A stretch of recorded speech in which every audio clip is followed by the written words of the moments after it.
করার দাবি এবং অত্যাধিক মরণের কারণে, ছাত্রছাত্রী মরণের কারণে আমার মেয়ে আসছে, আমার মেয়ের সহযাত্রীরা অনেকে মারা গেছে, এই কারণে রাজপথে নামা।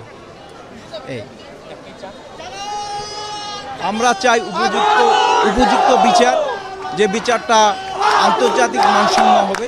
বলবো আর কি, এই যে ছাত্রছাত্রীদের সমর্থনের জন্য আমরা এসেছি। আমার মেয়ের সাথে আমিও আসছি, আমার মেয়ের সাথে আমিও একমত যে সব গার্জিয়ান রাস্তায় আসুক।